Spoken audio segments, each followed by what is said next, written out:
So I feel like this offseason I've talked a lot about the Chiefs secondary, way more than I typically talk about a team's secondary. But you know what?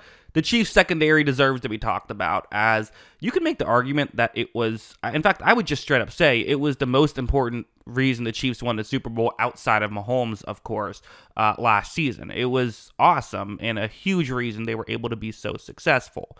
They, of course, have lost L'Jarius Sneed, and that brings up some questions, but they are not without an all-pro in that secondary. Trent McDuffie is still there, and I want to talk about the 97 million things he does well, so yeah, let's just get into it. But first, I just wanted to mention, I do have a movie channel, if that seems like it's the kind of thing you're interested in. I do like a lot of movie reviews, some other fun stuff on there, so yeah, check that out if you're interested. But anyway, let's just talk Trent McDuffie. Let's start off with this play, because it's a play I've probably shown like 100 times, but I still think it's, an important play, as, I don't want to make all this video about the Super Bowl, but I gotta make some of it about the Super Bowl, because, he was so good in the Super Bowl. He was one of the best players in the Super Bowl for the Chiefs. But you see here, this is a great example of just what the things that he does that other slot corners just kind of don't. It's a 3rd and 14, and you see he's covering Deebo Samuel one-on-one. But with Deebo Samuel going towards the outside in motion, McDuffie's going to follow him, which is already something you don't always see. A lot of times teams will just switch who's covering who, but no, the Chiefs like the matchup of McDuffie on Samuel, so they're having him follow Samuel toward the outside, as he's going to run just a pure one-on-one matchup on the outside. Like, watch how when this play begins, you see that Brock Purdy is going to fire this one down the field, and as of right here, again, this is one where Brock Purdy is kind of saying, hey, it's Samuel one-on-one down the field, let's just take a shot on 3rd and 14. But for McDuffie, he's giving up no separation. And not just that, but watch him go up and he knocks that ball away. That is a highlight reel level play if I've ever seen one. And these are the kind of things that he can do. If you're a defensive back for the Chiefs, you're going to get put in difficult situations. They're going to ask a lot out of you, and he can make it happen. Of course, he also had this play, which is, this will be the last Super Bowl play we talk about, but you gotta talk about it, right?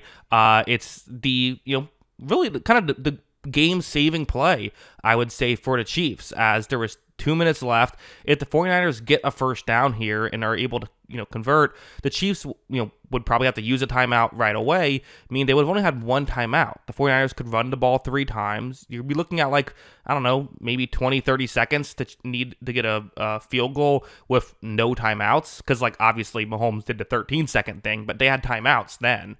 I would never say never, but certainly not a situation you want to put yourself in. It's man coverage, and you see the way it looks to be set up, but that's actually not how they're doing this. That is where McDuffie is, and what's actually going to happen is the safety line that passed them is going to pick up Brandon Ayuk. McDuffie is going to be blitzing. As you see, he blitzes him pretty quickly. He does knock that football away, and because he was able to make that work, they were able to, hold the 49ers to having to kick a field goal there, which they made, but then the Chiefs had plenty of time to kick their own game-tying field goal, went to overtime, where, of course, Kansas City won it.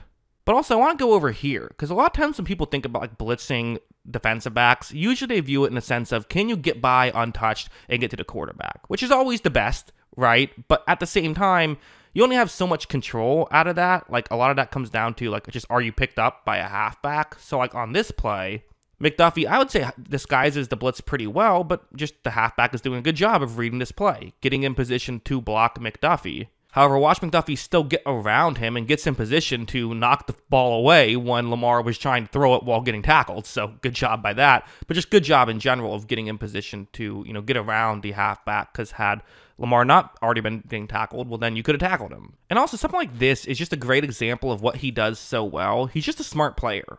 Something like this, it's a wide receiver screen. That's the way the play is designed to work. That is where McDuffie is. Okay, got it, understood. But watch how quickly he reads this play. Immediately when Lamar takes the snap, you look at him right now, Lamar is just starting to get into throwing motion, and McDuffie's already getting ready to run over in that direction. He's the first guy who's read this play. On a team with a lot of smart players, McDuffie is the first one reading this play. Watch him rush in, and he is going to, again, that ball was dropped, but I honestly think that because he was able to take away the other receiver, I think Nick Bolton probably gets over and makes a tackle. Maybe not, I don't know, but certainly it just goes to show McDuffie, making some stuff happen. Very good at reading these types of plays. But honestly, the main thing that he's good at is like the thing I haven't talked about yet, but like just being a good slot corner, like covering these types of routes, the, over the middle routes in man coverage, which is his job at the end of the day. He does so many other things so well, we kind of forget that he's really good at his main job. Like when this play begins, you see I believe it's actually Nelson Aguilar running this route, but still, I mean, he definitely is someone who can get open. But when Aguilar cuts over the middle, I mean, McDuffie's just all over him. That was just not open whatsoever. So, I mean, really, this is just what McDuffie can bring to the table. And what he does for the Kansas City Chiefs is he is a Swiss Army knife type player. He can do a lot of different things, but also he can just do the simple stuff. And when you can do all of that, it makes for a really nice player. I do think one of the main things that I find so impressive about McDuffie isn't just that he is so consistently good. Like, that's super impressive and certainly super helpful. But what I find so impressive about him is he has that high consistency while the Chiefs ask him to do just so much. For a guy who's usually a great slot corner, what a lot of times teams do is say, okay, well, then you're a slot corner. That's just it.